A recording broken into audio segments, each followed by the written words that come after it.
Life was like a box of chocolates. You never know what you're gonna get. Life moves pretty fast. You don't stop and look around once in a while, you could miss it. Get busy living, you get busy dying.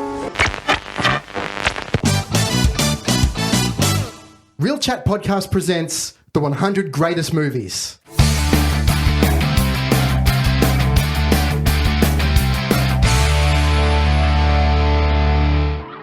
Movie number 90, No Country for Old Men. Let me ask you something. What's the most you ever lost in a coin toss? Look, I need to know what I stand to win. Everything. Just call it friendo.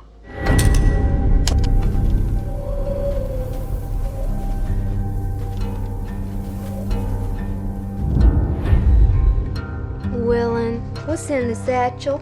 It's full of money. He's just a guy who happened to find that money. I got a bad feeling, Llewellyn. It's a mess, ain't it, Sheriff? If it ain't, it'll do till the mess gets here. I'm looking for Llewellyn Moss. You go up to his trailer. Yes.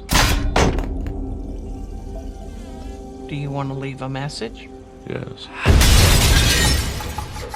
If I don't come back, you tell Mother I love her. Your mother's dead. Well, then I'll tell her myself. Got a loose cannon here. You think this boy Moss has got any notion of the sorts that are hunting him?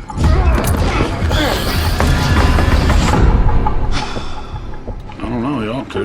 He's seen the same things I've seen, and it certainly made an impression on me. Just how dangerous is he? Compared to what? The bubonic plague? The crime you see now, it's hard to even take its measure. It's just all out war. You can't stop what's coming. Is this guy supposed to be the ultimate badass? You don't understand.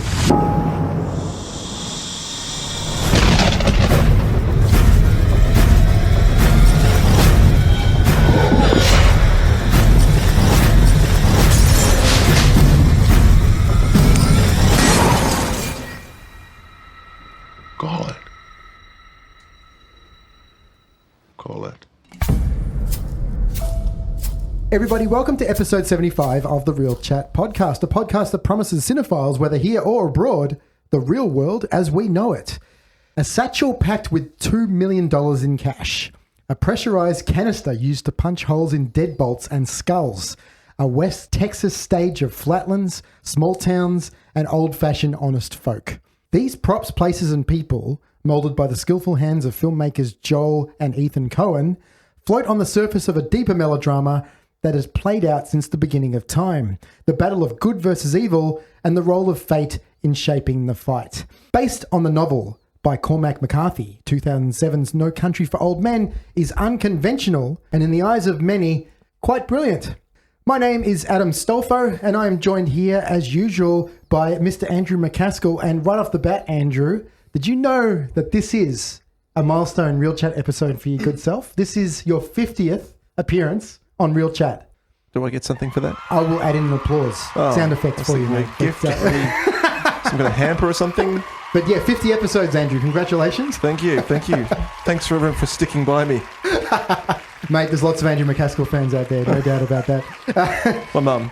And joining us as well, we haven't seen him for a little while. I think since we looked at, it would have been Good Will Hunting, Damon. That's right. Yeah, that's my last time. Mr. Damon Quire has returned. Welcome back, my friend. Thank you. Good to be on. You're up to date as well, aren't you, Damon? You have been listening to all of our episodes. Yep, I've been an avid listener, kept up with every episode, and interesting to see how the first 10 has evolved, and the format's been going really well. Yeah, and we obviously read out your opinions on the first 10 films in the prestigious Top 100 Greatest Movies list.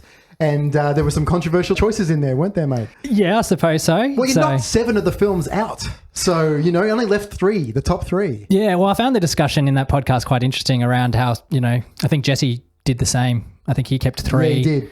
And a lot of people maybe kept 5 or 7. And I kept 9, I think. And I just thought the discussion was really interesting around the idea of how people judged it. So some people were judging it just based on sort of which one would they rather chuck on and watch again. And others were maybe trying to be a little bit more technical or critical. So I found that really hard when I did my 10. But yeah, no, I thought that was quite an interesting way to go about. I guess I chucked out a lot of films thinking, well, 100, like literally you're on a desert island and you only got 100 films. Got to be a bit ruthless. Yeah, no, you do. You're absolutely right. So we've knocked out the first 10, and this is the start of the next 10. This is the 90th film on the list, and it's part of our 100 Greatest Movies series based on Empire Magazine's 2017 article of the same name. So this film, guys, No Country for Old Men, it's sort of set in the early 1980s, and the story sort of focuses on 3 main characters. Sheriff Ed Tom Bell, played by Tommy Lee Jones, Llewellyn Moss, played by Josh Brolin, and Anton Sugar? Sugar. Sugar. I think you always got to think of sugar when you say it, it's like Sugar. Played by Javier Bardem. Bardem, I think. I think it's Bardem. Bardem, yeah. Who embody law, the average man, and lawlessness, respectively. And as the sheriff says in the narration in the opening of the film, you can say, it's my job to fight it, but I don't know what it is anymore. More than that, I don't want to know. A man would have to put his soul at hazard. And this sort of notion of testing one's soul against evil is sort of frequently explored on film, but rarely as dramatically and disarmingly as it is in No Country for Old Men. The test is portrayed as glibly as the flip of a coin, temporarily as sort of a cat and mouse shootout, and as spiritually as Bell's pursuit of the other characters, sort of the way he's sort of haunted by the darkness of humanity and his acceptance that he can never shine a light on it. So what are some of your initial thoughts on this film? And this film's heavy. It's not too heavy though, because there's so many genres explored in this film, Andrew, and comedy is definitely one of them. A lot of it may be a little bit darker, but I think that that's a good move with this film because some of the themes and definitely some of the characters, it's quite heavy, isn't it? Yeah, I guess. I mean, I don't see it as heavy. I see it kind of as one of the Coen brothers' more relatable or easy to watch films. I mean, this is probably their most successful film. Maybe I think so. Maybe behind Fargo. Maybe if Fargo is their most successful, this is definitely right behind it. Yeah, I mean, certainly Fargo was very acclaimed, and that brought people to it as a result. And this film has just been quite popular because it's just a good piece of entertainment packaged in a very, essentially an art house film, really. So yeah, look, I don't find it too heavy. I mean, I find it's it's obviously a real slow burner, which a lot of people don't react to a lot these days. But yeah, it's just I think it's a great entrance into the 100. I think it's a truly deserved entrance. What about yourself, James? Yeah, I tend to agree with Andrew. It's heavy, I guess, in terms of the killings and the death, but it's never in your face by the way that it's shot, and I'm sure we'll go into detail on that. But I thought it was actually quite simple in its way. It sort of ticked along. Just a really excellently executed, simple story that really made it enjoyable, I thought. Yeah, definitely. I mean, I remember when I saw this film, when it came out 2007, so 11 years ago, I remember the one thing that I took away from it at the time was the cinematography. And we will get into that in a little bit more detail shortly, Andrew. But I remember that I took that away from No Country for Old Men more than anything else at the time. I was like, that film is just amazing to watch, to look at. This time around, I was a little bit more invested in the story and the ingrained in realism that this film gives you. And that really, really stood out to me. And I actually elevated it, in stature. There's no doubt it's a good film in this Top 100 series. Because if people haven't seen it yet, this is definitely one to check out if you haven't seen, particularly fans of filmmaking. Yeah. It's a real school of filmmaking. You know what I mean? And the Coen brothers often fall into that space as well, don't they? So, oh yeah, they're definitely a filmmaker. They are. So the film premiered at the Cannes Film Festival on May 19th, 2007. And then it was released in the US on November 9th, 2007 in the US, and the 26th of December, so Boxing Day here in Australia in 2007. It was shot primarily in Las Vegas, New Mexico, but also West Texas in the US as well. And I think that was at the insistence of Tommy Lee Jones, is my understanding, because he's from Texas, isn't he? Yeah, yeah. So I think that he probably quite enjoyed getting up and not having to travel that far to work during his scenes in this film. And the budget of No Country for Old Men was an estimated $25 million, which isn't that much in 2007. And it grossed a very impressive $171.6 million worldwide. Yeah. So, it was definitely a hit. And I think it's just grown in stature as well over the last 11 years. Yeah. So we've touched upon them a little bit. The writers and directors of this film are Joel and Ethan Coen. And it's obviously based on the novel written by Cormac McCarthy as well. Have any of you guys read the book No Country for Old Men? Can't say I have. Does it count if I say I've been meaning to? Is that right? But based on this film? Well, just Cormac McCarthy in general. Like, okay. I've heard good things. So yeah. I just, I've been intrigued to read his books, but I'm not a huge reader, so it's on the to-do list. But but apparently this film is very strongly based on the book itself. Like the Coen brothers didn't go to too many tangents with the film. They really stuck true to the source material. This has probably got to be one of the most interesting Coen brothers films as well. It's still the Coen brothers style, but do you think they start taking themselves a little bit more seriously with this film as well? Or do you think it just follows on from their previous work? It's very them. Like like Blood Simple is. They're very relatable films. They kind of mirror each other in tone and pace. So to me, it's like they're kind of really first kind of polished Hollywood version, I guess, of that film in a way. And they're kind of known as well for their genre hybridity. Yeah. About like blending genres together. They're actually quite well known for that. Yeah. Damon, would you classify yourself as a Coen brothers fan? Oh, I don't know that I am, but when I was given the task of joining this podcast, I had not seen the movie, and I thought, Coen brothers. So for me, that was a ticked box. So I guess in my subconscious somewhere, I think Coen brothers means good filmmaking. Yeah. Before I sat down and watched this, I did think of some of their films. Obviously not the first Coen brothers film most people think of, but I think Big Lebowski, because I love that film. Oh, yeah, good one. So I really enjoy that film. And then, of course, you think Fargo, Miller's Crossing with that scene. And I can't even remember that movie, to be absolutely honest, but I just remember that scene with Turturro and Gabrielle Byrne. Yes. And he's in the forest. That's an iconic scene. So I know that they've got a really good reputation behind them and that they're clever filmmakers. And, along the journey, I've learned a little bit about them. I think, they're the brothers that are famous for, one of the brothers is more big picture and one of them's more detail oriented, and they sort of really they complement each other perfectly. Am I on the wrong track? I'm not sure. No, I think you are. Yeah. I think you're on the right track. Yeah, definitely. They complement each other perfectly. Yeah. Other more recent films that they've done since this film. I've only seen one of these movies. Andrew, have you seen A Serious Man? Yes, I have. Yeah, I've seen most of their films. Yeah, it's a strong piece. I mean, yeah, that they are dividing filmmakers. I think a lot of their films don't get the audience because they're quite challenging in some ways and they're a little bit eccentric. So yeah, this one was quite out of the box in that it had appealing actors in it, and it was very polished work, with a stunning cinematography. So yeah, it just seemed to connect at the right time.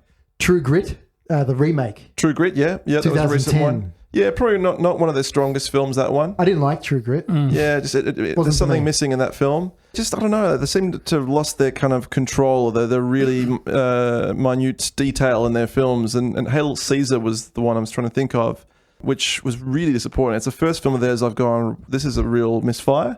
Yeah. In terms of tone and just, I don't know, being in any way interesting. It was a real slog. So yeah, I don't know. Hopefully that's just, everyone has their misfires. So yeah, they're about to do a series. I think it's a HBO or a Netflix TV series. If they're first of that genre.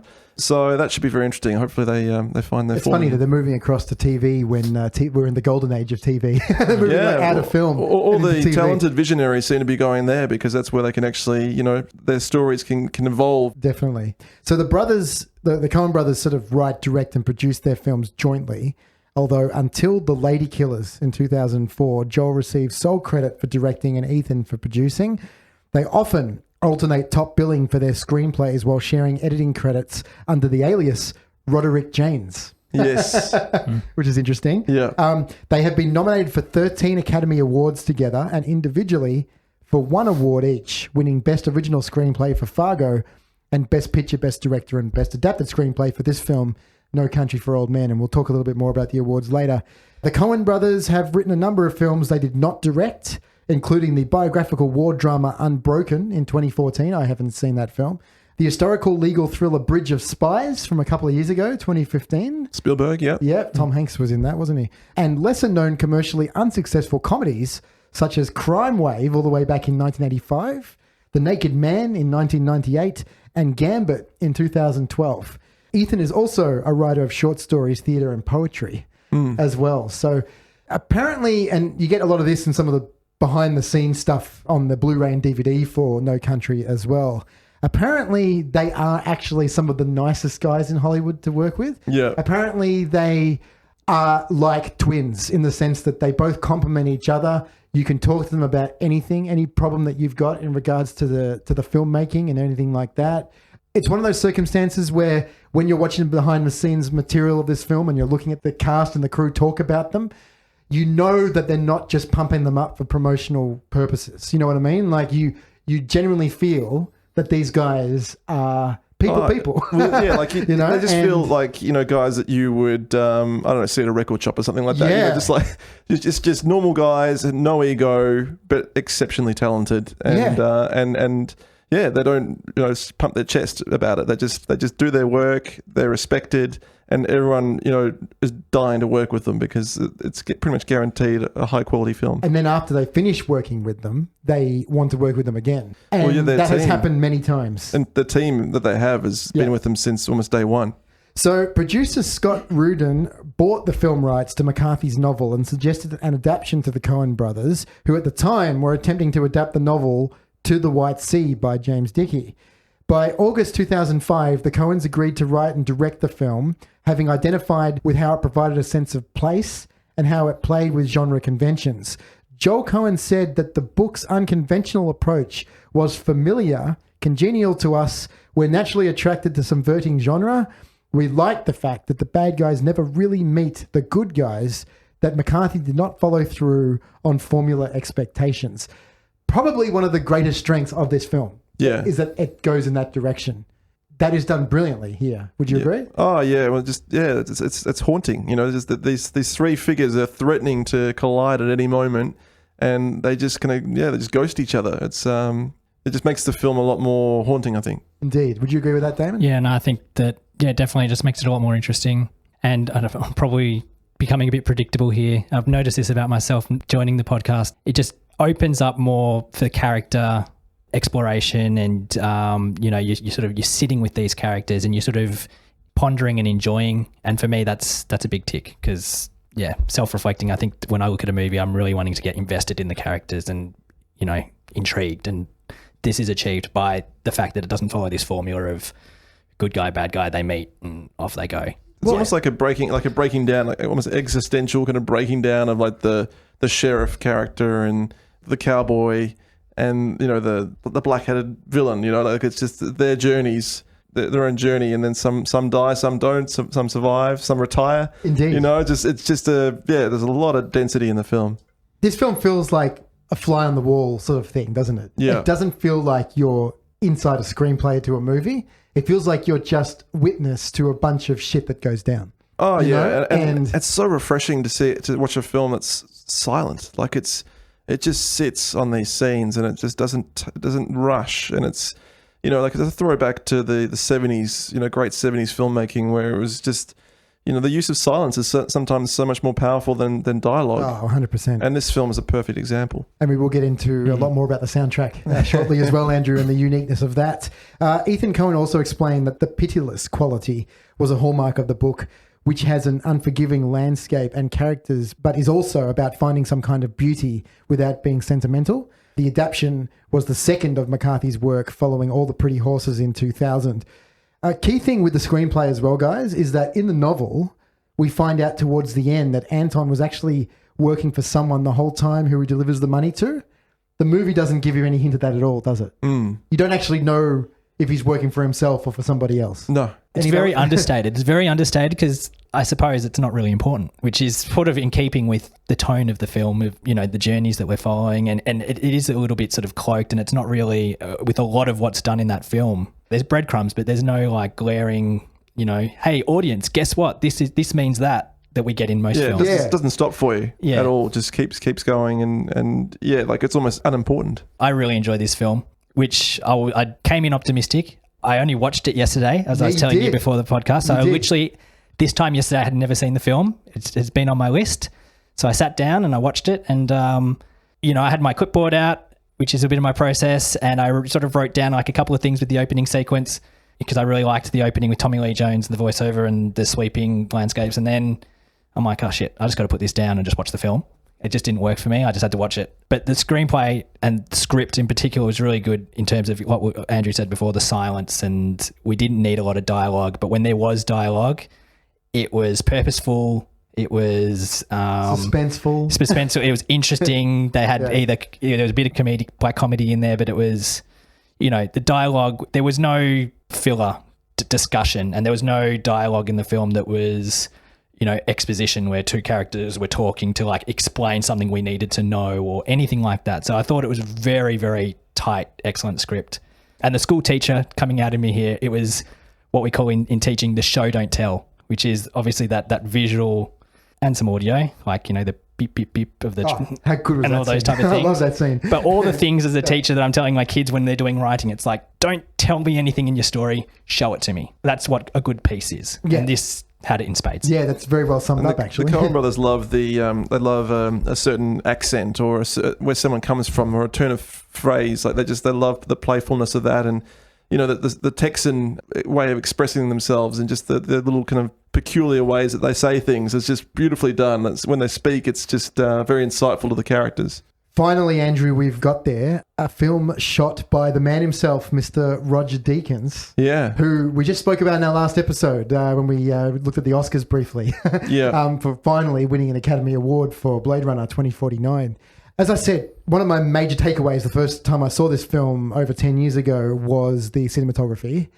But can I go out and just say that I think that No Country for Old Men is probably one of the greatest ever shot films ever.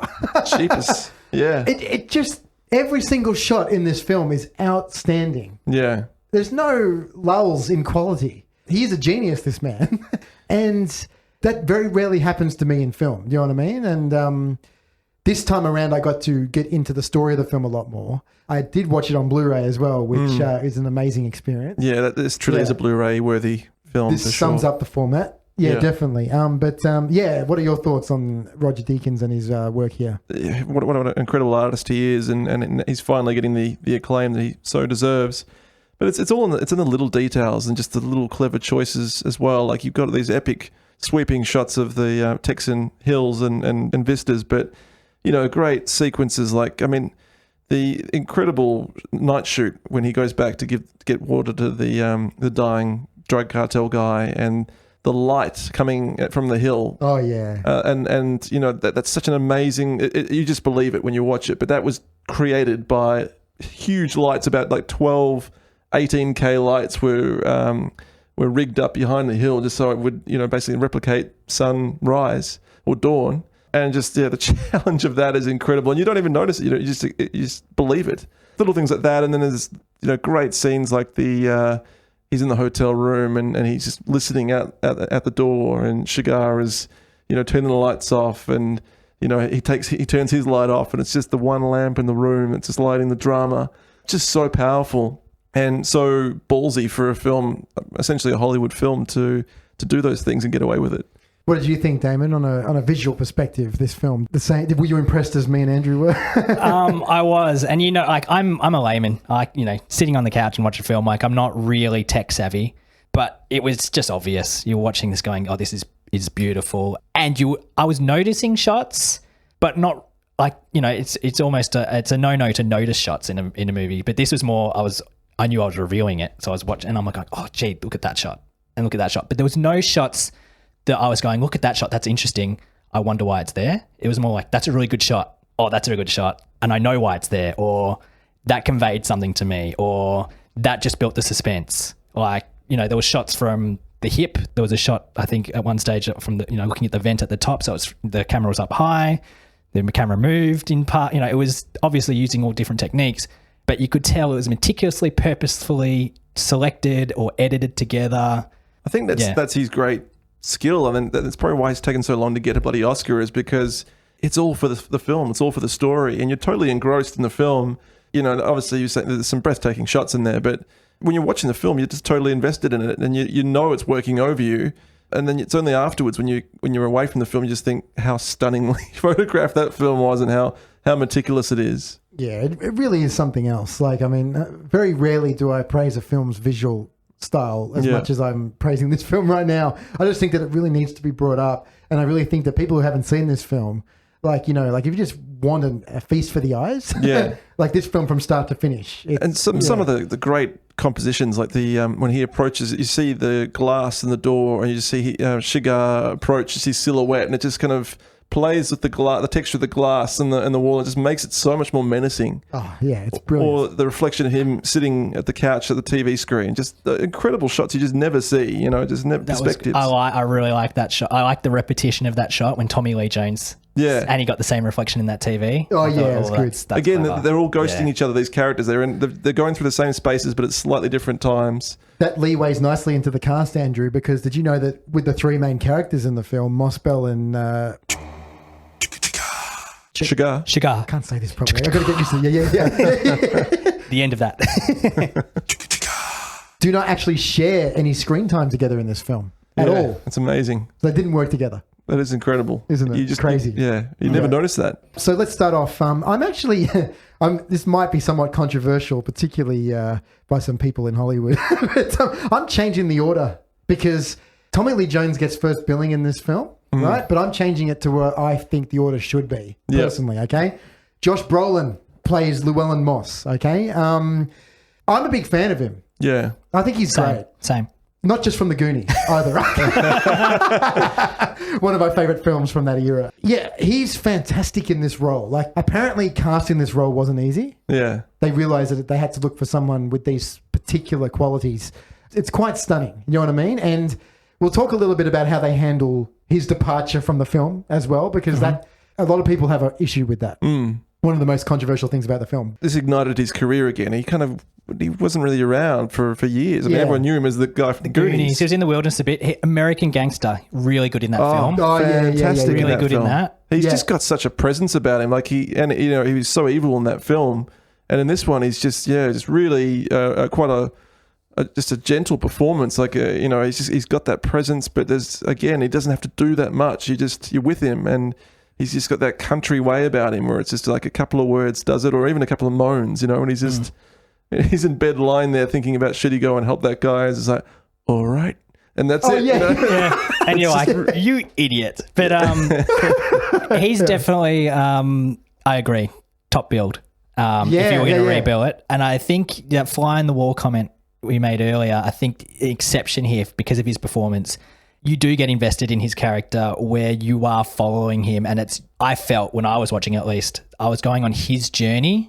And I was like, don't do that, or why are you doing this? Like, so I did feel like first person, I'm watching this character mainly. Yeah. Oh, yeah. Where more so than the Tommy Lee Jones and Javier, you're more sort of a bit more fly on the wall, like, oh, what's this character up to? I agree. Yeah. And exemplified by that amazing scene down the river. With the dog. Oh my God, it's amazing. Tell me you're not like in the water with... and you're like, how is he going to shoot this dog? It's wet. And then he's just like, he's fiddling with it and doing gun things. That scene is so well done, like, because you feel like you're the one being chased by the dog and that like you've got to get this shit together because this dog's going to get you in a matter of seconds. Even before that, when the truck comes down the hill and you're just like, how the fuck do you get out of that situation? You are fucked. There's no way out of this situation but death. That's impressive filmmaking. Very impressive filmmaking. That is an incredible sequence. But just on Brolin, I read something where he put in an audition tape whilst he was working on the Grindhouse film with Tarantino. Oh, yeah. And Tarantino actually shot it. And the crew guys helped him out and they basically lit it and made it look shit hot. And he did a scene from the film and sent it to the Coen brothers. And the only feedback he got back was how good the lighting was. So as an actor, you probably would be kind of mortified by that, but fortunately, he got the role. So he's gone into a couple of like, is it Marvel films after this? Yeah. He's the big guy, big villain in the current 17th Avengers movie. Oh, right. But Sorry, brainwave. He's in Men in Black 3. I wrote this down because it occurred to me with Tommy Lee Jones playing Tommy Lee Jones's character. he is too. Yes, that's exactly right. Brilliant casting. They sound and do look which alike. is bizarre, like, you know, in correlation with this film. Which is a movie, obviously Men in Black 3 is made after this film. It was. Yeah. It was. So- Yes, that's a classic. Yeah, I actually hadn't thought about that until you brought that up right there, but very, very true. So Javier Bardem plays Anton Chigurh. And Chigurh. Now, when Joel Coen and Ethan Coen approached Bardem about playing Chigurh, he said, "I don't drive, I speak bad English, and I hate violence." The Coens responded, "That's why we called you." Bardem said that he took the role because his dream was to be in a Coen Brothers film. So again, just more reinforcement for how many actors want to work with the Coens. Yeah. But my God, one of the great villains, Andrew. What a role. What a performance. Yeah. He just, every time he's on the screen, he's just captivatingly terrifying. You know, just that pale face and ridiculous haircut. Oh, the haircut. And just, Oh my God. he just nails it. He just turns it into something else. You know, it's an incredible performance. You were just, whenever you're with him, fly on the wall style, you just do not know what's going to happen, but more than likely that person's going to die. The tension. Yeah. In any scene he's in, you're just waiting for someone to get it. Interesting choices as well about the ones that he actually spares. Yeah. As well. Yeah. Like I swear that old overweight woman was in that scene, you know what I mean? Like where he's asking where Llewellyn works. Oh, yeah. Where does he work? Where does he work? I'm looking for Llewellyn Moss. Did you go up to his trailer? Yes, I did. Well, I'd say he's at work. Do you want to leave a message? Where does he work? I can't say. Where does he work? Sir, I ain't at liberty to give out no information about our residents. Where does he work? Did you not hear me? We can't give out no information.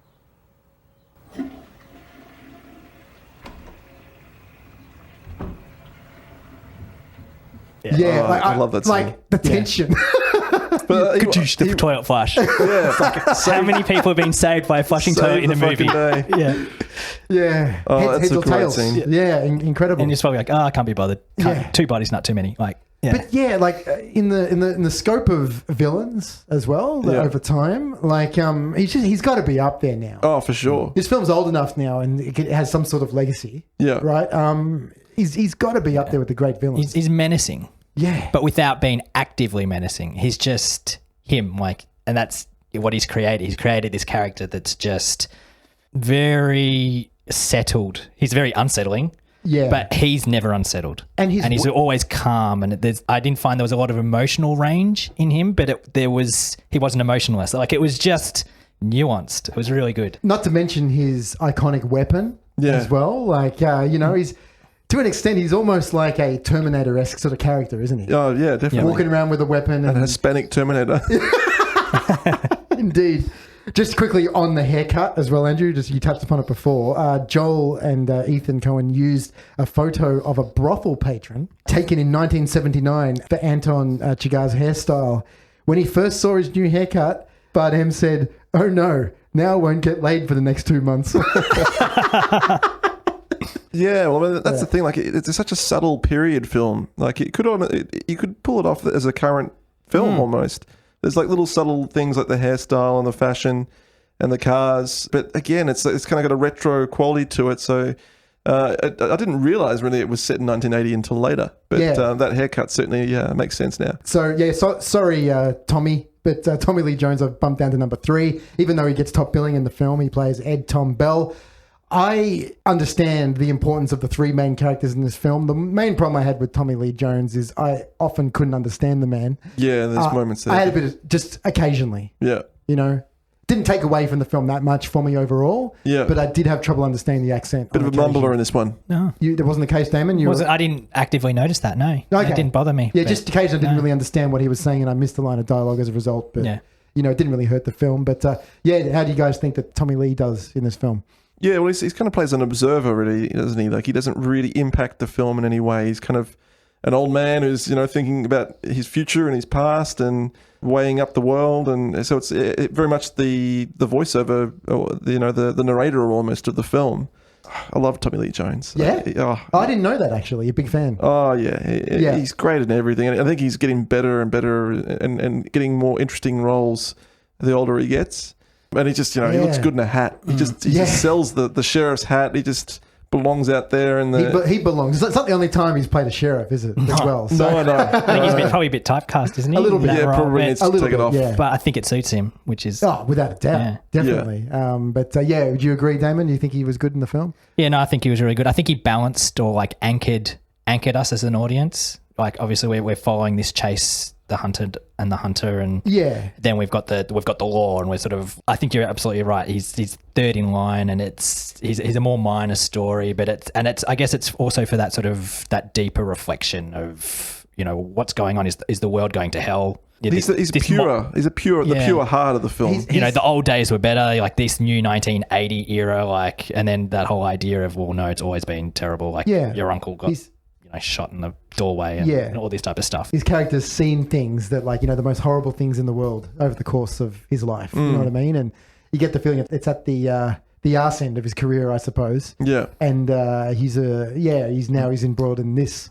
horrific situation. And really, he's the other intelligent character, because my feeling was that Josh Brolin's character, Llewellyn, he had street smarts or military smarts or certain smarts like hunting smarts and so on. So at times he was doing clever things, and then other times it was like, you lucky bastard, or you son of a bitch, you idiot. Why did you do that, or how did you get away with that? Whereas Tommy Lee Jones was constantly surrounded by bumbling hicks, sheriffs that are like, oh my goodness, the milk's still cold, and face palm. Whereas it just felt like he was as clever as Shigar. And it was sort of shown as well with that whole when he sat down on the couch and looking at the television reflection, it's sort of he's clued in and seeing the same clues and things that Shigar sees. And at that point in the film, I thought, this might be the sort of the cat and mouse, these two characters, which it didn't end up being. It was more the observational storyline. But yeah, he was a great character nonetheless. A character who didn't know how to play the world of this movie was Woody Harrelson, who plays Carson Wells. I guess more of an extended cameo for him. He's not really a main character, is he? He just sort of pops up in the middle for a little bit. I liked him. I liked him in this. I liked this. There was a character in here that I didn't, which is obviously going to come up. Yes. But I liked his character. I know which one you're talking about. I like Woody Harrelson. I like Woody Harrelson as well. Okay. Just generally. So I guess I'm biased before he even steps onto the screen. It's like, Woody. Yeah, okay. I liked that he had a short and he came and he exited, and that his exit scene was a great scene. Yeah. No cards to play. And he knew it. Absolutely, he knew it. So he decided to call him out, And then he backtracked again, going, I'll have one more. I'll have one last ditch effort at my life again. That's what I mean. Yeah. That's what I'm talking about with the character. But what do you think, Andrew? Woody Harrelson. I love him in this. So he's perfectly cast in this film. He has that wonderful droll sense of humor about him in this film. Swagger. Yeah. Confidence and swagger, and it's like, I can buy you as a hitman. Charming. He's a charming guy, and a lot of films he's been in recently, I don't know, he's kind of played the kind of loopy, kind of hippie kind of guy, but he's just, he's really strong in this, and has some great, the line where it's just I was looking outside and this building's got 13 floors and you're missing a floor, just little lines like that. Yeah. He fits perfectly into a Coen Brothers film. He does. He's the type of hitman that you like to have over on Sunday for a barbecue or something. He's just really likable. Tell you some good stories about his trade. Even though you know that he's not a nice guy. He gets his hands dirty, but there's something about him. Did he get information at some point in the film about exactly where the briefcase was when it was thrown over the bridge? Because he goes straight to where it is. I think he just susses it out.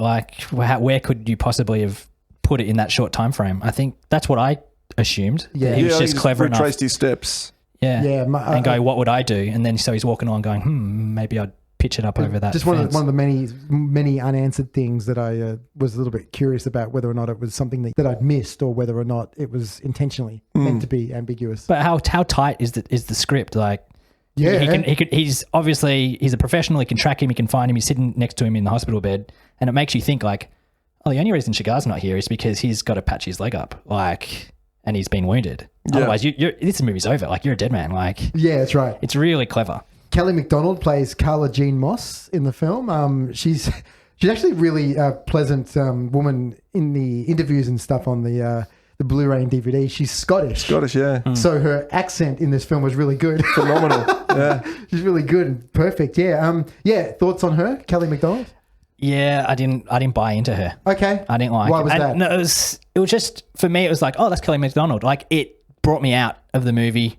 Maybe that's unfair to her, but it's sort of like, oh, yeah, Kelly MacDonald from Trainspotting and Boardwalk Empire, and, you know, she's got the accent going, and I don't know, maybe it's also the dynamic between her and Josh Brolin just didn't work for me as well. I didn't buy into, like, That they were together. Yeah, or like, I sort of got what they were going for, that they were together, but like, he was not, you know, they're not stereotypical couple where he's not necessarily the most doting, caring husband, like he's a bit absentee and all that.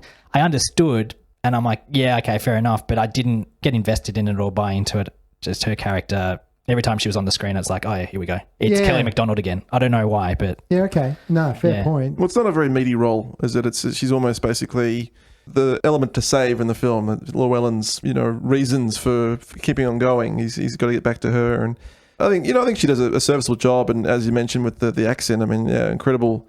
To get rid of the Scottish accent at the best of times, I reckon, can be pretty hard. But yeah, I think she does a good job, but it's just probably not much for her to work with, really, at the end of the day. And she has that off-screen death as well, which is a really clever one, where it's just him wiping blood off his shoes with his whole like OCD thing. or just checking them, like, did I get any? Did I get any on? Oh, good, there's none on there. Like, yeah. When I first saw it, I always went with the positive in that he didn't kill her, but did you? Yeah. I was like, oh, it's up in the air, isn't it? He's just checking his shoes for dog shit. You know?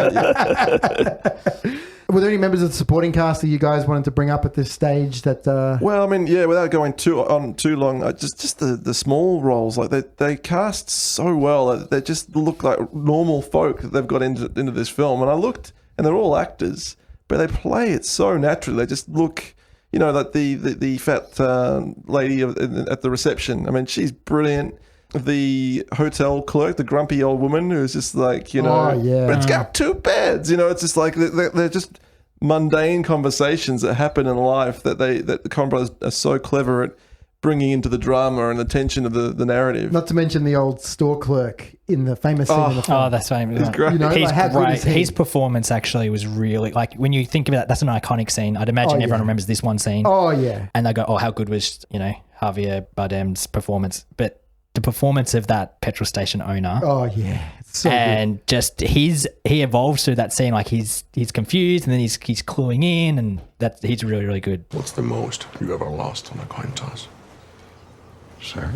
The most you ever lost on a coin toss? I don't know. I couldn't say. Call it.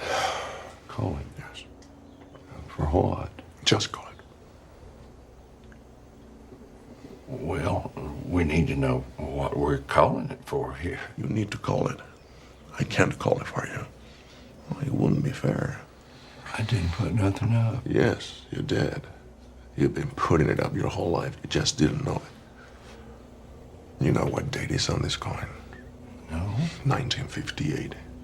It's been traveling 22 years to get here. And now it's here. And it's either heads or tails. And you have to say, call it. Well, look, I need to know what I stand to win. Everything. How's that? You stand to win everything, call it. All right. Heads, then.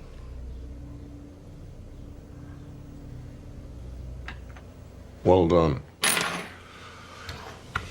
Don't put it in your pocket. Sir? Don't put it in your pocket. It's your lucky quarter. Where you want me to put it? Anywhere not in your pocket. Or it'll get mixed in with the others and become just a coin.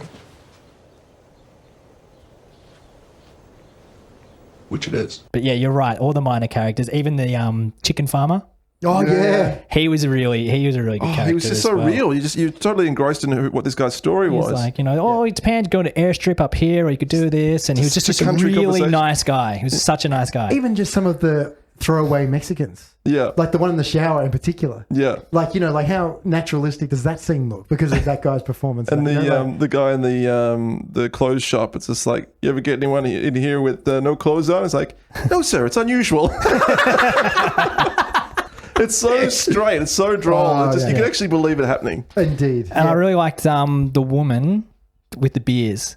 This is probably more cinematography comment, but that long shot of her, like, just come up to my room. We'll have some beers. I'll bring the beers to a pool. And he's saying no. But I just really liked that. Like, you never saw her because it was just she was too far. Yeah. And I thought that was really good. It was I just really liked that. I guess we've touched upon a little bit, guys, but favorite scenes in the film. I mean, another highlight for me is the tension. There's no dialogue with the light source underneath the door when Llewellyn's sitting on the bed with his gun. Yeah. And you know that Bardem's out there. Yeah. The tension of his shadow under the door. Yeah. And then it just disappears or moves to the side. That whole sequence is just phenomenal.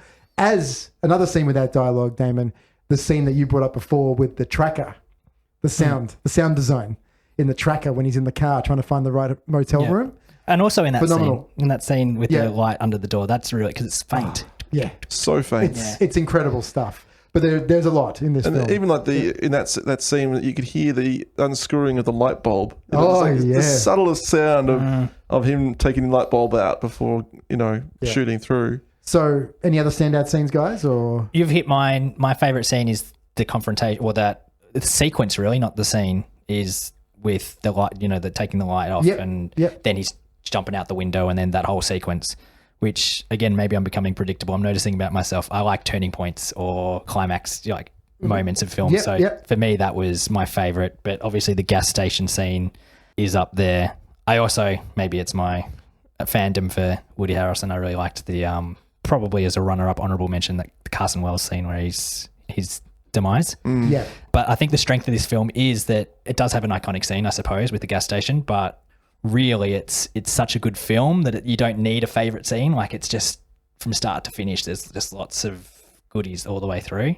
Andrew, anything to add to that? Or gas station, it's one of my all-time favorite scenes in cinema. Oh, there you go. Yeah, I love it so much. I just think it's the minimalism of that scene, the way it's performed, and nothing's said, the danger that's implied, the dialogue is great. And just the nothingness of it. Like, it's just such a nothing moment, where it becomes everything.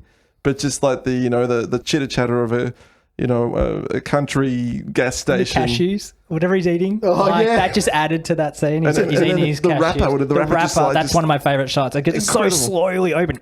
It's good. Now is not a time. What time do you close? It's just fucking, and it's so funny. Like, that's the other thing. It's so terrifying and funny. That's masterful. And the coin, don't put the coin in your pocket. Don't put that coin in your, because it's not an ordinary coin. Like, basically that coin just saved your life. If you put it in your pocket, it'd be an ordinary coin. Yeah. Which it is. It's like, it's such the whole start to finish of that scene is just a mind expletive. Like, it's just messing with your head. Like, there's so much going on. It's brilliant. Do you also like the moment where where Josh Brolin reveals one of his major injuries to the Mexican band, and then they just stop playing? Quisiste volar sin alas, quisiste tocar el cielo, quisiste mucha riqueza, quisiste jugar con fuego, y ahora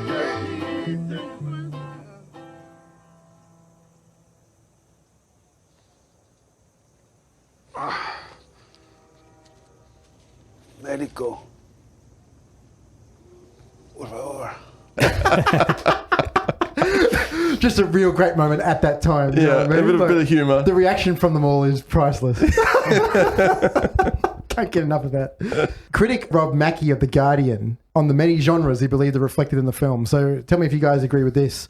Crime, western, noir, horror comedy is how he sums up No Country for Old Men. It is a hard film to, generalize. Yeah. I like the horror aspect.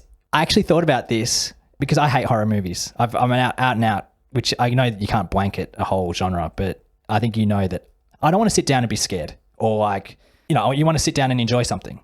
But this movie had me anxious through most of it, but I enjoyed it. So I think that's a distinction between why I don't like horror. I find that there's a lot of bad horror out there as well, where it's like shock and gore, and you sort of, it's predictable. Oh, I know, like they're not going to be behind that door. They're going to be behind like the third object they look behind, or maybe the fourth, and then it's like, ugh. Whereas this movie was just, the pacing was brilliant, and it was slow, but not too slow. It's not a horror. But I get that idea of why that description includes there is that sort of horror aspect to it. Definitely a Western. Definitely a Western. Yeah, definitely. Yeah, like a modern Western. Do you guys know where the film's title comes from? Poem doesn't. It comes from the first line of the poem Sailing to Byzantium, written by the Irish poet W.B. Yeats. In it, an elderly man at the end of his life contemplates death and wondering what the afterlife will be like. This theme is seen in Sheriff Bell, who is nearing retirement and ponders what his life would be like in his afterlife. So, that's where the title comes from. That final scene was a bit abrupt. Yeah. And it's like, I understand what his dream's about, but I was sort of going, oh, maybe I'm not deep enough. I didn't fully tie it all into the film. Don't you hate that feeling? Maybe I'm not deep enough. I'm like, that final was, and it was just end credits. It's like, oh, okay. It was a bit jarring, I found, but well, can we talk about the last 15 minutes? Yeah, go for it. Yeah, like it's when I first saw it, even still, I find it disappointing the brutal cutting off of Llewellyn. Like, you know, it's done, it's dusted. You've been following this whole time, and you didn't even see him get killed or how he got killed. Yeah, that was the one thing I really didn't like about the film. But now that I know it's coming, I can accept it more. But the first time was just like, it just jarring. It just felt a bit of a cheat, you know, just like you're emotionally with this character, and then it's all over. You don't. Yeah, I didn't mind it. I liked it. You liked it? Yeah, I liked that. And I guess on reflection, it's the Mexican gangsters killed him, so it's it's not Shigar that got him. So it's like, oh, yeah, we're not really interested in that. Mm. And I liked that, along with not seeing Kelly MacDonald getting killed either. I didn't feel cheated on that one either, because I just thought that shot of him checking his shoes, you know, was just enough, and it was really actually value adding. Like, what they left out made it better. Yeah, I liked that Tommy Lee Jones was driving, and you could hear that, and it's like, oh, okay, how's this going to play out? It's a crazy moment, because the way it's like what you're saying with the girl at the pool, like it's shot from a long distance, and that's shot from within the car. And you just see this chaos going on, and then you're not quite. I wasn't never ready at that point in the film. Like, it's just like, oh, there's shit going on. Like, it seemed like it was going to be another kind of pondering moment for Tommy Lee Jones. But then all this chaos just happens, and he's too late. And even the camera there, it's a very loose camera work there, where it's all just. Whereas the whole film's been very, very clean and still. And even the shot of Josh Brolin from the doorway. Yeah. Your mind is going a fair bit, because you're looking, and that shirt that he's wearing, it's like, is it him? Is it? It doesn't look. It kind of looks like one of the Mexicans. Yeah, exactly. But it's like, no, he was wearing that sort of funny shirt, because that was noticeable, like in the previous scene he was in, and it is him. Like, it was. I thought that was well done. I liked it. I disagree a little bit. I liked it. Yeah. Well, yeah, but it didn't kill the film at all. But it just, to me, it was the one thing that I struggled with. But then, you know, once he's dead, there's really no more story. Like, I think you're right though in regards to the first viewing. Yeah, I think you're right. Once you know, you're expecting it a bit more, you're accepting of it a little bit more, and you understand what it's trying to do. Yeah. But the first time you see it, I agree with you, because I had a similar reaction. Yeah. But now, understanding it more, I know what the purpose is and what they're trying to do. Whereas for me, there was something else in the film that I felt cheated or I didn't like, which was Shigar getting his arm broken and sort of going off into the sunset. Like, at the end. That gave me the shits. Okay. So, because you don't really find out what happens to him. No, more. I like the final scene where Kelly MacDonald basically takes him to task and says, no, like, I'm not going to call it. Like, it's on you. And it's like, checkmate. Like, finally, like, he's come undone. Yeah. And his character's really good. I wrote it down. What did he say back? He was a smart ass. And it's like, oh, your character is really, really good. She said, it's on you, whatever. And he said something along the lines of, I can't find it now, but he said something like along the lines of, well, the Coen got here the same way I did, or I got here the same way as the Coen. He won't be swayed in the way that he views the randomness or the chance of life, or his philosophy of how because he was sort of a bit about rules. He sort of had this whole spiel with Woody Harrelson, where he's saying, like, how did your rule get you here? Do you believe that your rule was a good rule of living? Mm. And then he's driving along, and you can sort of they've set up the scene that you can actually predict. Like, oh, you're looking at you got a shot of the green light, and it's like, oh, and it's quiet, and he gets smashed into the car. So it's, if he had died then, I think that would have been like a nice poetic finish. Or if he just drove off without an accident, I would be happier with that. I just didn't like the whole. It turned into a bit of like a Terminator movie. Yeah. Pardon the reference, but yeah, you know, like, oh, this guy's invincible. Yeah, now just, you know, give me a t-shirt, kid, and off I go. And it's just bone sticking out. And there was a couple of things about him that annoyed me a little bit in the film. That, along with his just brazen theft in the pharmacy. I just thought his character, they elevated his character a little bit too larger than life in a couple of instances, including the end. Whether he died or not is also up for the viewer's interpretation. I'm talking about, Chigar at the end of the film as well. With an injury like that, he would likely have died without medical attention. That being said, he is seen to tend to his own gunshot wound earlier in the film, and the idea of him setting his own broken bone is unlikely as well. You sort of need someone else to apply lateral force to get bones to realign. So, which would also, cause him to die. The book also leaves this to interpretation. Chigar believes in the random nature of fate, and that's sort of what happens to him in the end as well. So the killing of Carla Jean is unnecessary if he has the money. It only keeps the promise he made to the now dead Moss. You know what I mean? So the car running into him is sort of instant karma for his lack of principle, I suppose. But probably reading a little bit too much into this. I just read that as he survived, and he's like, a tough cookie, and off he goes. Yeah. But I didn't see it like it was. I don't think that was the point. I like the fact that some people would die in that situation, but he is a survivor, and he's this horrible, evil person who deserves to be flattened, but he walks out unscathed. And probably the other driver dies. It's just a chance of life, I guess is what I took from it. Yeah, I guess. Looking at that, I think that you're swaying me. I think that would, I don't know. There's something about it I still didn't like. I think that would work better, like if he had a near miss and like the car swerved and killed someone else, and he's like, and he whistled and off he drives, or something like that would show the same message. Yeah, you're right. There's just something about him. He's just too slick, and that grated me a little bit. Like he knew exactly what chemicals, what medicines to steal from the pharmacy to inject himself and do everything. He, was able to waltz in and, explode his car, and he was able to just I'll fashion a sling and off I go. Like he was just to me, that pulled away from how good his character was a little bit. Why do you guys think that Carson Wells, or why doesn't Carson Wells retrieve the case of money from the bushes when he spots it from looking over the fence at the Mexican border? Why doesn't he go get it, do you think? Probably doesn't want to dirty his hands with it. He probably just wants to be like a spectator and, not endanger himself with the cash. Yeah, one explanation is that he intended to retrieve it under the cover of darkness, and after changing into clothes that would offer him some level of camouflage compared to his garish Western attire. That's one thing. But he obviously doesn't get that opportunity. If that's what he is waiting for, he gets taken out before that happens. So also Carson may have believed that the case was difficult for anyone else to see if they weren't specifically looking for it like he was as well. That's another thing. So maybe he thought that it would just stay there anyway. I think often with Coen brother films, it's similar to Hitchcock. They're kind of the MacGuffin is the case. It's kind of it's the purpose, but it's not really, and it's what happens to the characters in the end that's much more interesting to the filmmakers. Just quickly, guys, before we move on, the weapon that you sound like Michael Palin and Fish Called Wanda. Yeah. The famous weapon that he uses to punch out locks in this film is a captive bolt pistol, which is also known as a cattle gun. It's commonly used to stun cows before slaughter without risk of flying bullets. The tank itself is pressurized air. It sort of retracts automatically, so Chigar probably uses it to avoid leaving any evidence with his victims like powder burns or a bullet.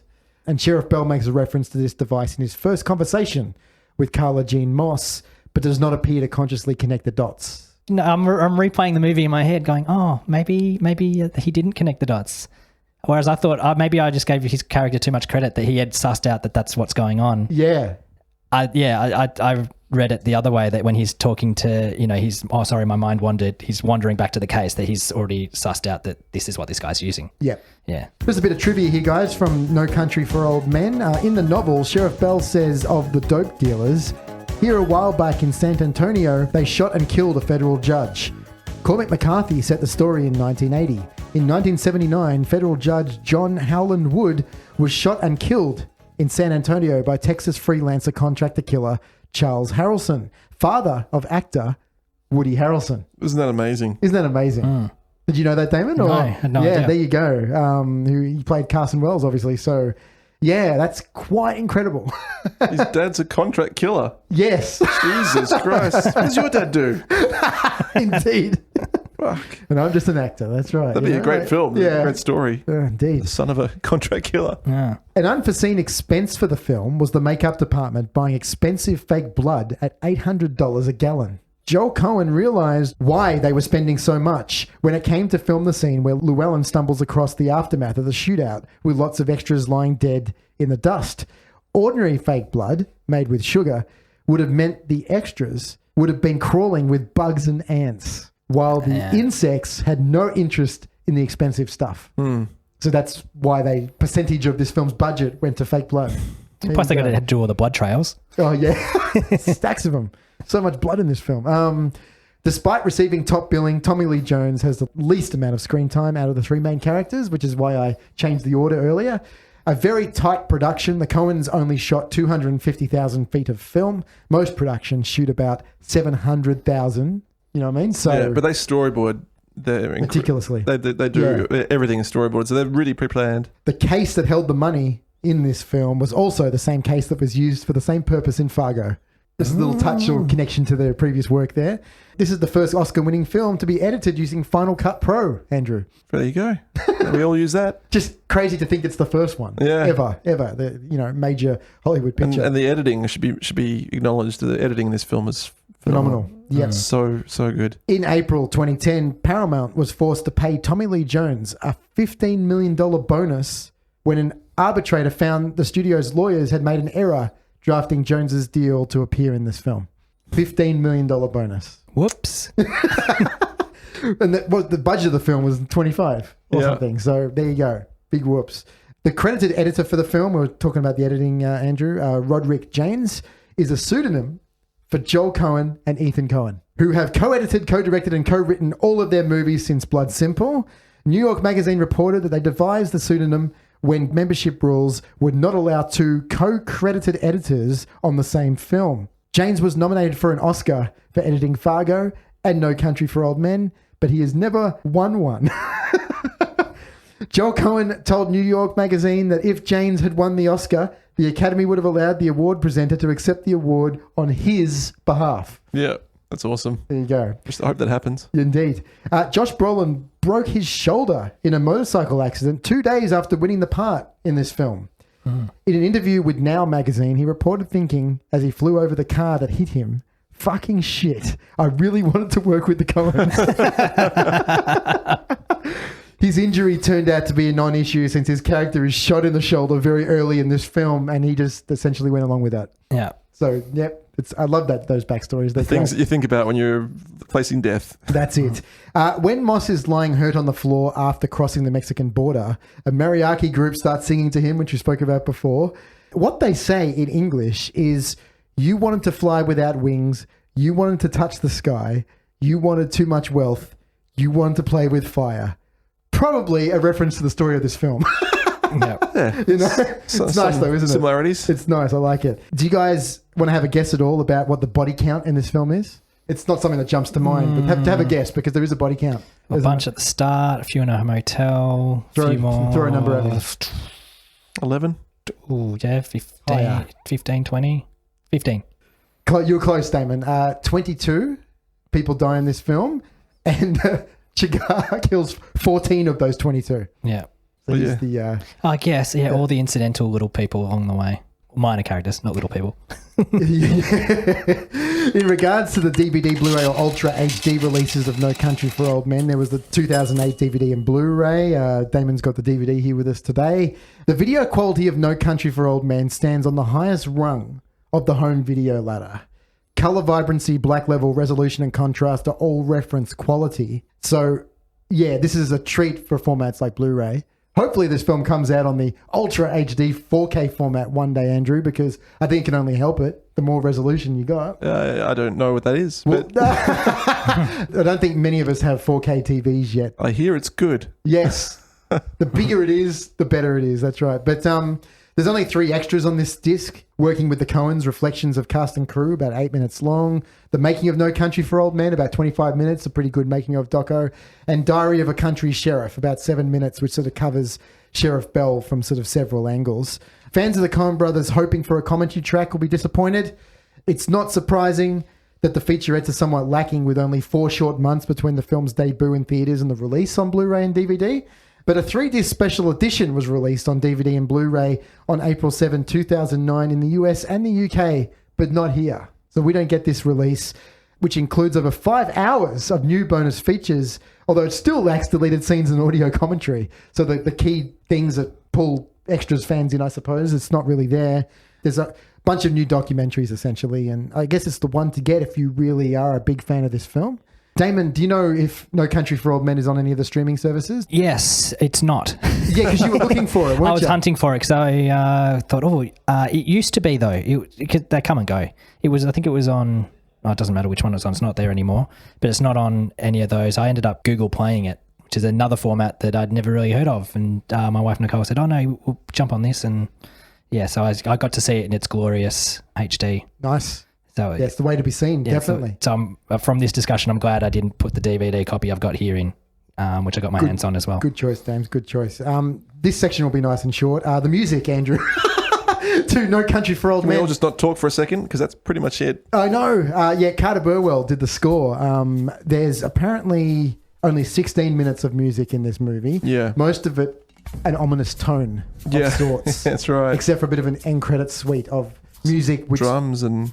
Yeah. A little bit of guitar at the end. It has a little bit of a melody comes through. Yeah, so just quickly before you tell us a little bit about it, it's used quite sparsely throughout the film, blending elusively into the background. Some of it can be heard during Bell's opening narration, during Chigar's quarter speech, when Bell shows up at the aftermath of the hotel shootout, and the closing credits, but that's really about it. What else can you sort of say about it? Yeah, I think I was reading that Carter Burwell was kind of delighted to have the opportunity to do something so minimalist. Yeah, okay. Because he was saying that basically film composers will always say that less is more with music. You really want to not take over a film. Yeah. So this gave him the opportunity to do something incredibly minimalist. And he worked in collaboration with Skip Leavesey, who's the sound designer who's worked on all of the Coen brothers films and is a brilliant sound designer in his own right. A huge part of the collaboration team of the Coen brothers. So, yeah, it's a sound design essentially. Really, it's not more than music, and as you say, a tone, almost like a room tone that you hear. This is the first film that we've looked at of Carter Burwell. So, what are some of his big scores? Well, yeah, most of the Coen brothers films he's worked on. Yep. And that just jumps all kinds of music genres, as you can imagine with a Coen brothers film. And he's also done the Twilight series, so he's appealing to the kids. He did the recent 3 Billboards, which he was nominated for an Oscar for. Which you thought was actually the best score of the year, right? In the nominations of the Oscars, yeah, I thought he's appealed and was the most effective. I think he's an incredibly talented filmmaker. Very intelligent use of music. Another Coen brothers film of his, Burn After Reading, is a particularly fine score. Oh, yeah. And, he seems to just really take it up a notch when he works with the Coen brothers. And unsurprisingly, there is no soundtrack released for No Country for Old Men. I think maybe also a first for Real Chat, Andrew, I think. Yeah, Could be. No soundtrack at all. Because there's no real songs in there either. Yeah. It's like... There's some of the maybe 16 minutes of score maybe pop up on YouTube, like released in some capacity. Yeah, you can access it, but... You can? Okay, yeah. Yeah. What would you do with it? Unless you're making your own film and nicking it. Well, I need a little bit of it for a Real Chat, Damon. So I can do it for you.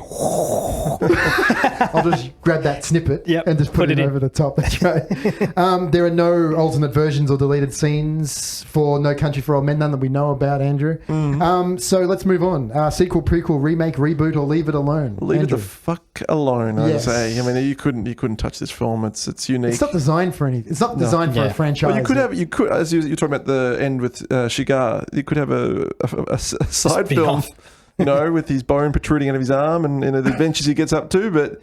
You survival story, because the whole film has a bit of a graphic novel kind of feel about it. So you could easily see a side story with Shigar potentially, or Tommy Lee Jones in retirement wouldn't be particularly interesting, but or a prequel of his younger sheriff days, or his uncle or grandfather's days in the same town, or something. Yeah. But otherwise, leave it. leave it. And it's already got a time. It's in a time setting of 1980. It's not like you're going to come back and visit going, oh, this movie's set in 2007. Now it's set it in, 2050 now that we're 50 years down the track. It's already in its own pocket of little mini classic, I suppose, it's creating itself to be. In regards to the awards for No Country for Old Men at the Academy Awards in 2008, it was obviously Best Motion Picture of the Year to Scott Rudin and the Coen brothers, Best Performance by an Actor in a Supporting Role to Javier Bardem, Best Achievement in Directing to the Coen brothers, and Best Writing Adapted Screenplay also to the Coen brothers. So the Coen brothers walked away with 3 Oscars for this film. And well-deserved. Finally, the Oscars got it right. It was also nominated, the Oscars as well, Best Achievement in Cinematography. Andrew, I didn't do my research to see which film beat it, but I'd be very curious. You can say it was definitely not Roger. Roger Deakins got the win, but... No, this film had better be amazing. Yeah.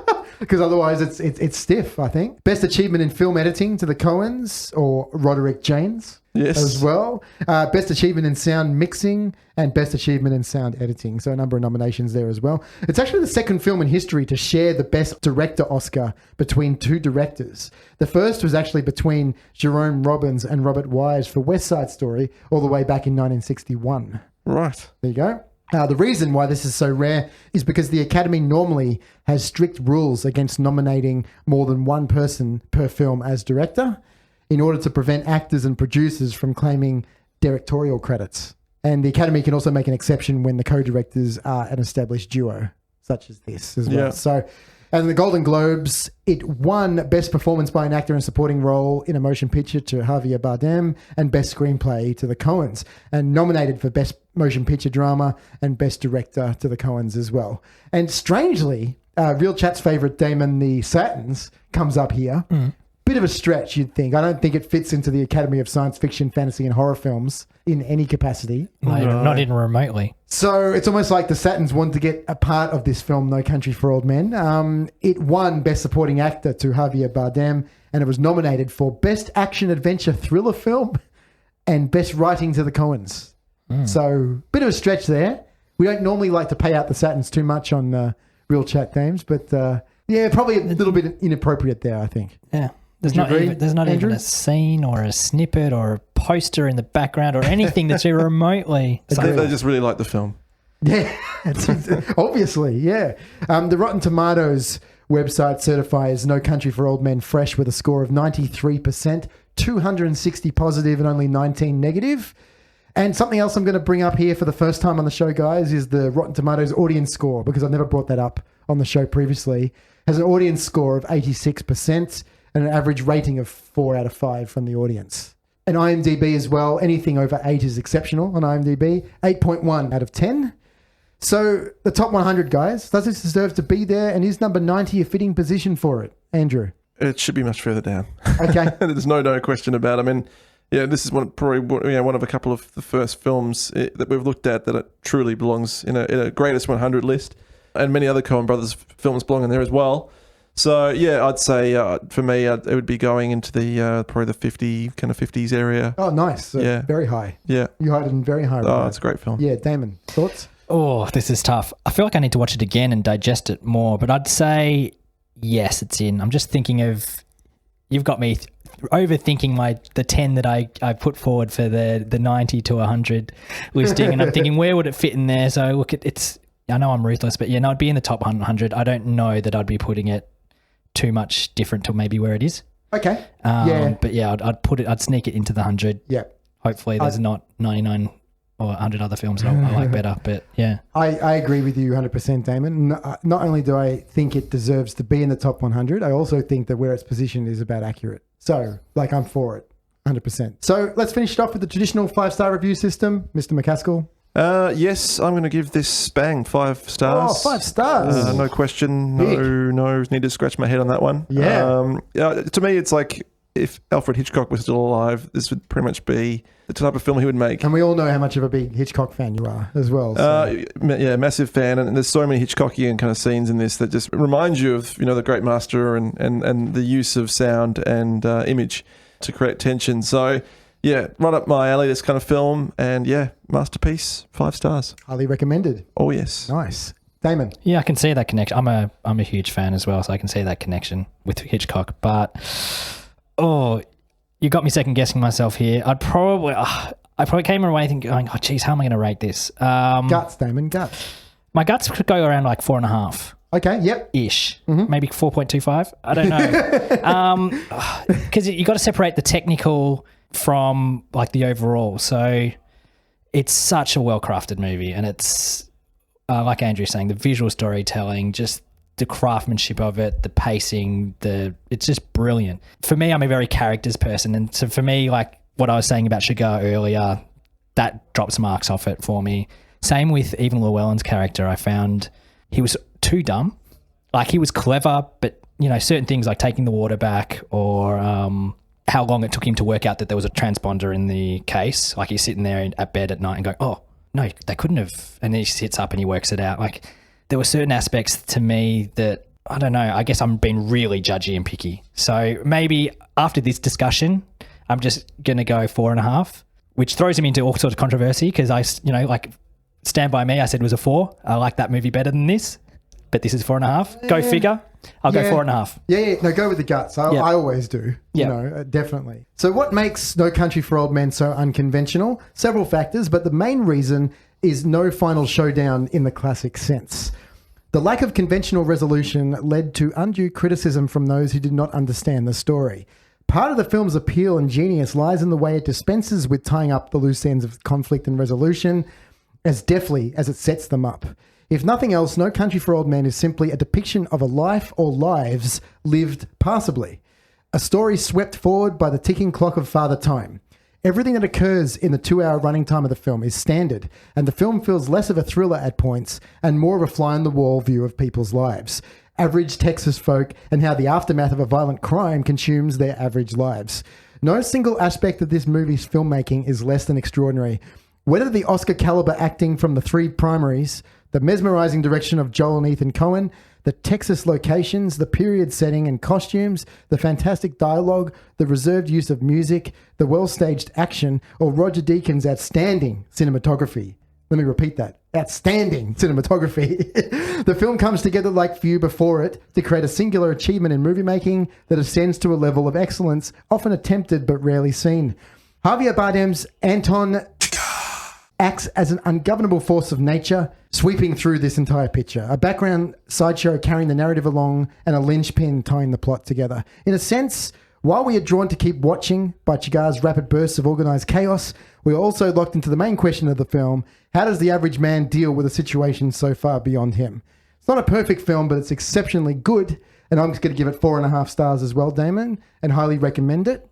Definitely a great film to look at as part of this Top 100 series, definitely. So I'd like to wrap it up just quickly, guys. You can find us at realchat.com.au. Also on Facebook and Twitter, Instagram. We have a Patreon account and iTunes as well, guys. Not only can you find us there, but star reviews on iTunes are sort of dried up a little bit. And I'm trying to find incentives to get people to do it.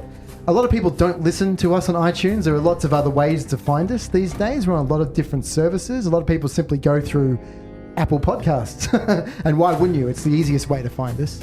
Yeah, if we can get a few more, guys, because we are sort of languishing behind and there are a lot of people listening to us. I'd like to know, why we can't get a few more reviews. That'd be really good if you could. Friendo. That's it. Yeah.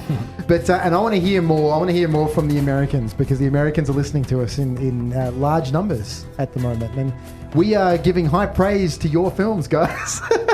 So let us know what you think. Let us know what you think. Seriously though, guys, any feedback that you guys give us will be very much appreciated. So thanks very much, Andrew. Pleasure. Thanks, Damon. Pleasure as always.